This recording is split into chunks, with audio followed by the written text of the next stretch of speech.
Hello everybody, Danny and Wanda back from Pecan Grove. Guys, I'm fixing to do something for y'all that I wish somebody had done on YouTube for me a long time ago.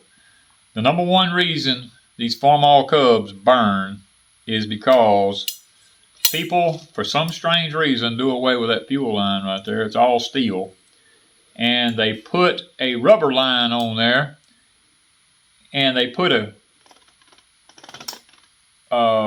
filter in the middle of the rubber line to catch trash going into the carburetor, when if you have a settlement bowl with a screen in the top of it, you don't have to worry about that.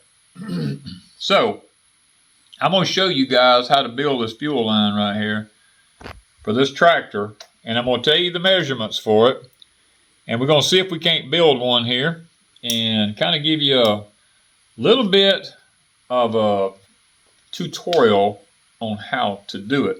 Now, first thing you want to do is you want to go to the parts house and you want to buy you a 5/16 inch brake line. 24 inches would do it. My town, 30 inches is all I could get. They had 20 and 30 and 40, so I had to get a 30 inch one. I couldn't get a 24 inch one, but it's a 5/16 inch brake line. It's got the male fittings on the end of it that's flared on each end like this. Now, I've already bent the first bend right here, just to kind of give you an idea. And make sure when you go to bend this first bend that that male fitting is on the end of it up here before you bend it, because if you bend it first, you're not going to get that fitting back up over it. Okay, but this is the bend that we made first right here. Now, this first measurement right here, from the end of that to this here, is 4.5 inches. From here to the center of that bend, you want to take your, like if you was measuring it from this end, you want to hook a tape measure on it. You want to come 4.5 inches and take you a magic marker and make you a mark. Then you want to hook on here, leave it there, and then you want to come 9 1/4. You want to make you another mark, leave a tape measure hooked to it, and you want to come down and make you a mark at 12 inches. Now that's what I've already done here. I had one at 4.5, 9 1/4, and 12 inches right there. Now, this right here is not a 90-degree bend. Now, if you bend this and it happens to be a 1/4 of an inch longer or something like that, that's not a big issue. But now, if it's like a 1/2 inch or more, yes, it'll be an issue, because you got a rod right here, your rock shaft rod. It will hit that. So you want to make sure that you keep that as close to that 4.5 inch mark right there as you can. Some people, or some benders, bend just a little bit different than other benders. Now, this is not a 90-degree bend right here we're looking at. This is a, let me get my square here and I will show you the way you want to do this. This is a 12-degree bend. I'm going to try to show y'all how to take a square and tape measure and do this the old-fashioned way. I'm trying to do this on my legs here to give you. Okay, you want to bring this up. There's 2 marks right here. That first mark is 11. The second mark is 12 on that right there. And you want this end. Now this side's broke off. That's why I have it laying on the other side there. You want it sitting just like that. You want to take your tape measure and you want to hook here. It's like 7 1/4. You want to come down right here. It's 7 1/4. That tells me that I have that at a 12-degree angle. Okay, that's the easy way to make that happen if you don't have a way to figure out what 12 degrees is. Now, from here on out, we're going to go from this angle right here. You see how we have an angle coming down like this? We're going to bend this down where it's vertical to the to level here. An easy way to do this is to come to a vise. Now don't cramp this. When you tighten this down, just barely touch it, just so that it don't fall out of there. Now this is what we're looking at right here. This is sticking up this way. We want to bring that in this direction here. And in order to do that, sometimes I get a little dyslexic, guys. Now this mark right here is in the center of this center wheel here. Now this is a steel brake line. It's not going to bend real easy. And sometimes, and I do have my 5/16 inch roller in here because this is a 5/16 inch brake line.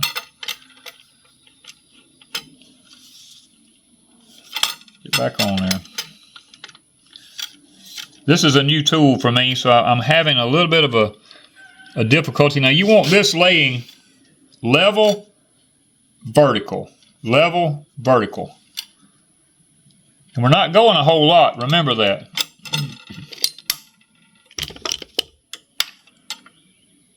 See how I got to go just a touch more.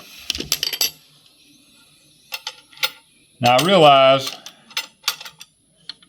you guys may not have one handy with you. I'm afraid I'm trying to give you all the angles and stuff like that so that you can do it. I sit down and figured all this stuff out the hard way.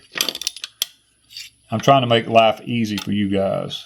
Okay, now we have that bent in exactly the same angle right there as that one is. Now we're going to take, while we have it there, we're still working flat like this versus vertical that way.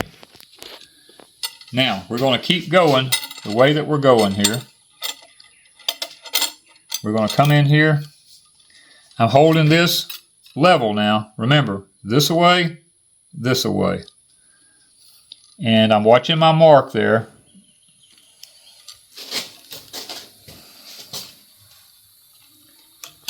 I'm going to keep moving this tool around because I'm watching the center of my bend here.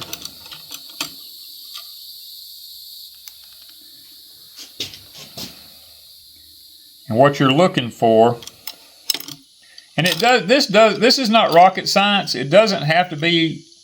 You have a little bit of playroom here.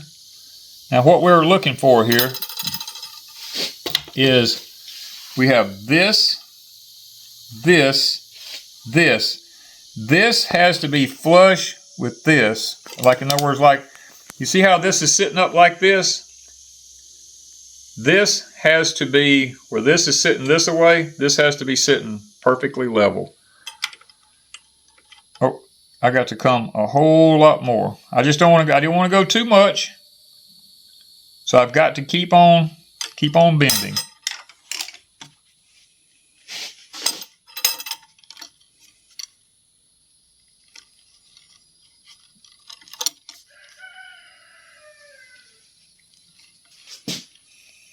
I don't want to go too much because it's a lot easier to keep going than it is to stop and have to redo. Okay, I like a little bit more. I like probably another 1.5 inches right here having this where I needed that. Now you want to use a tool to do this with, because if you try to do it without the round tool right here, what will happen is you'll crimp and collapse this on the inside in here, and then it won't, it won't be any good. Okay, look at this. Now, it shows I need just a little bit right there. There we go. That's it right there. We have that bent like that. Now, this bend right here is, I'm going to give you a measurement here.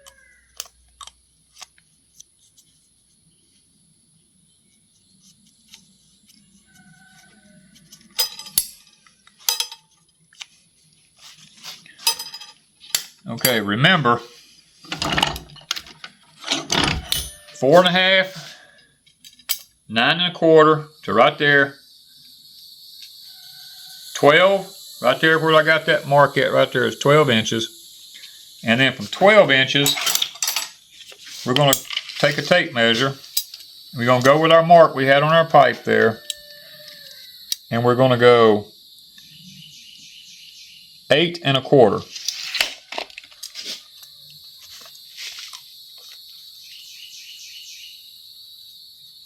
There's our mark right there. That's 8 1/4. Now, what we're going to do, we're going to take our tools over here. We're going to take this tool right here. I'm going to go just a little bit right there where I got to have a little bit of room for flare, and I'm going to leave myself just a little playroom there. And we're going to start cutting this. Remember, this is steel. This is not copper. It's not really soft.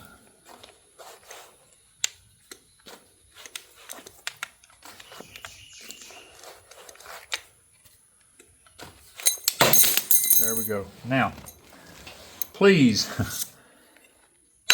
before you flare it, make sure you put the nut on there. Put it on the right way. And put it on the right way. Don't put it on here backwards. Put it on in the right direction. Now we have that right there. Now what we have here is on the back of your, I can get this to pull out here. On the back of your tool here, you've got this little thing you can pop out right there. What that's made for is to stick in the end of your pipe and clean out the end of that pipe where it kind of, because it kind of collapsed it in a little bit. You just want to kind of rub that around in there and kind of clean that up a little bit.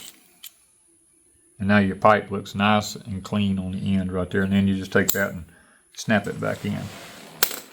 Alright, the next thing we want to do is we want to take this is called a flaring tool. Now they make several different kinds of these. I've got some different ones up yonder on the wall that's an old-fashioned type. This one, let me get this one here. This one's more the more modern kind. And because this is steel now, it's going to be a little bit different. And you don't want to flare it. If you get it too big, it won't work. It's a really close science. There we go, right there. Now, you're going to hold that with your hand right here. You're going to take this and bring it around. This is going to lock inside that right there. And now we're going to spin this here down. And you want to stop before you do. My light, I want to get it where y'all can see this. So, you see how that tool is,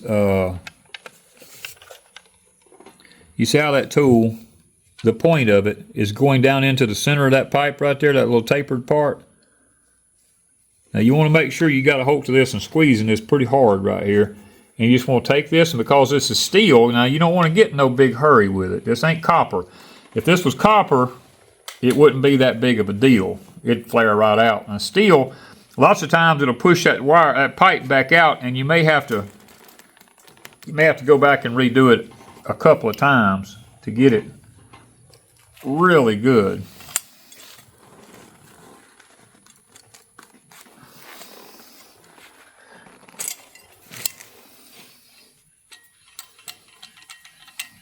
We'll see if it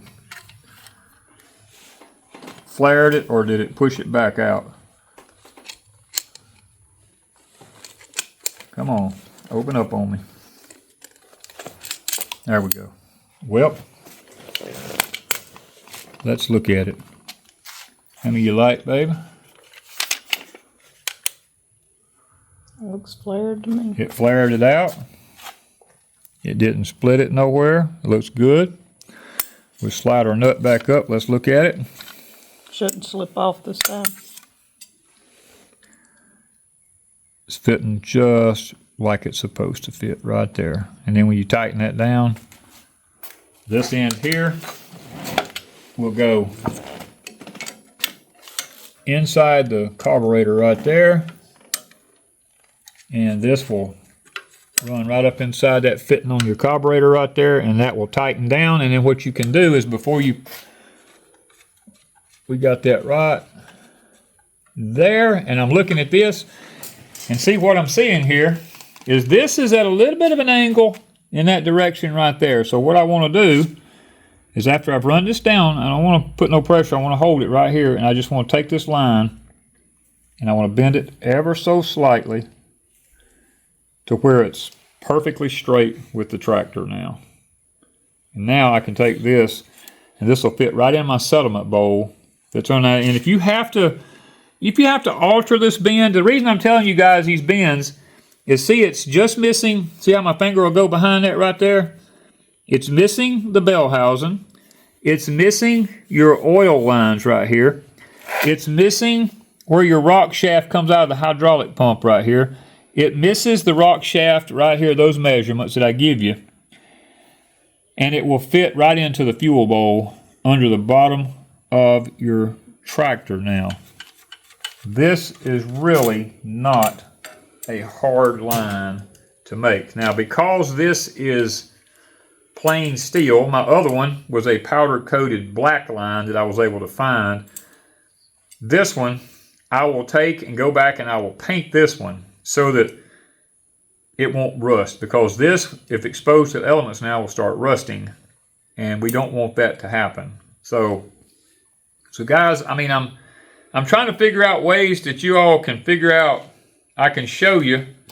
Let's look at the hood over here so you can get an idea. This is sitting level on the hood like this. I want you to get a good view of how like if it's sitting that way. This is forced up at a 12-degree angle because what it is this line is leaning in like this at 12 degrees in order to clear the rock shaft that's here.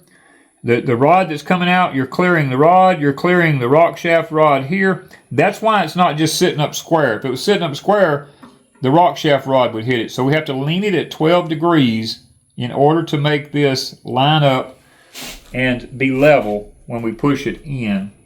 Now we're coming backwards, then we're coming down level here. And this is a 90. This is a 90. I don't actually know what. Okay guys, for those of you who want to know what bend this is in relation to this one, if you lay a speed square down and you take a straight edge, like the piece of pipe, or it can be any piece of straight edge. Now this has been broke off, so I'm going to keep sliding it up to where it would be at. This is a 90-degree bend here, a perfect 90. So we're going to put that on that. We're going to slide it up. We are looking at a 20. It comes across 25 on the speed square right here. It is a 25-degree bend, if you want to call it that. 25 or 26 degrees. Let's say 25 or 26 degrees. Doing it that way. Now remember, this is your 90 across the bottom. This goes into the carburetor. You're coming across. You're turning up 90. And if you lay a straight edge on it, and you slide the speed square up to where this piece is broke off, but if it wasn't broke off, I would have it right in the corner like that. And you slide this up, it goes right across the 25-degree mark right there. And that will tell you if you have that bent at the right angle. So I will take this one now, and I will paint it, and I'll put a piece of tape on it, and I'll write on it, fuel line for a Farmall Cub. And I'll hang it in my stash, and if I get another tractor, I'll have a fuel line. Thank you guys from Pecan Grove.